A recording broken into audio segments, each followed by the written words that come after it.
Hey everybody, and welcome back. Ready for another deep dive? Always. Awesome.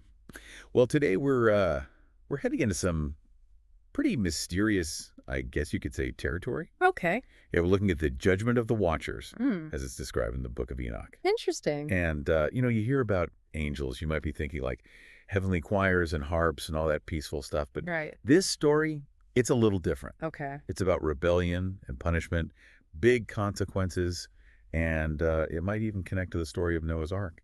Wow, that's a lot to unpack. So where do we start? Yeah, right.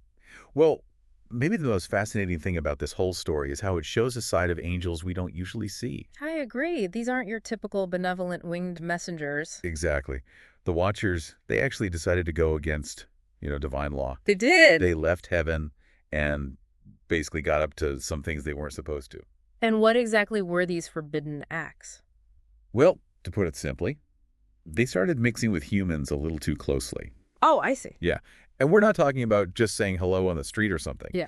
The Book of Enoch is pretty clear that they were taking human wives and Oh, even having children with them. that's a pretty big It deal. was huge. This wasn't just like breaking a small rule. It was like straight up rejecting the whole order that God had set up. I see. So it's a direct challenge to divine authority. Absolutely. Yeah. And the reaction to this rebellion, well, let's just say God didn't mess around. So there were some serious consequences. Oh, yeah. We're talking archangels, Michael and Raphael getting involved. Wow. They were given very specific instructions on how to deal with these watchers. What exactly did God command them to do? So Michael, he was tasked with binding the leaders of the watchers. Okay. He threw them into this pit of darkness. Wow, that's harsh.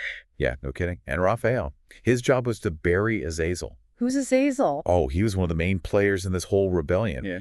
And not just bury him, but bury him under a mountain of stones. Burying an angel under stones. That's some serious imagery. Oh, absolutely. It's like God wanted to completely erase him, wipe him off the map, both from heaven and earth. And it's interesting that punishment kind of reminds me of a passage from the Bible. It's like Peter 2.4. It talks about how God punished the angels who sinned. Oh, right. They get sent down to hell, held captive in darkness, just waiting for their final judgment. Exactly. It just goes to show that nobody is above divine law. Doesn't matter how powerful you are, you'll be held accountable for what you do. That's a powerful message. And speaking of consequences, the Watchers' rebellion had another pretty major outcome. Oh yeah, the Nephilim. Right. Their children. We're talking a race of giants roaming the earth. It's like something straight out of a myth, isn't it? Totally. And it makes you think, what was it like for the humans living back then?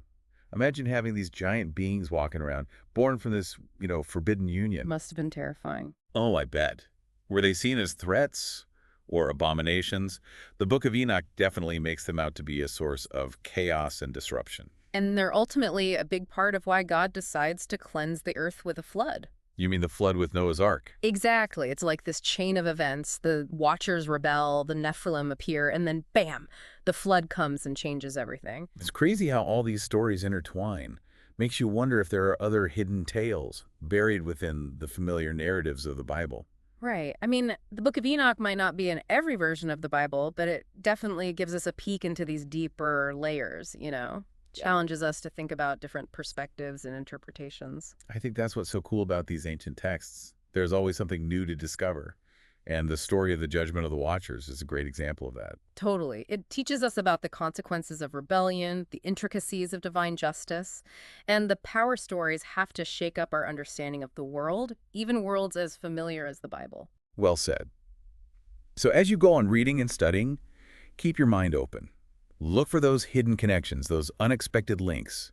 You might just find yourself questioning and rethinking things, discovering new meanings in the stories you thought you already knew. It's a journey worth taking. It really is. And hey, if you've been enjoying our deep dive, please consider giving this video a like and subscribing to our channel. And don't forget to leave a comment below. We'd love to hear your thoughts. We'll see you next time. See ya.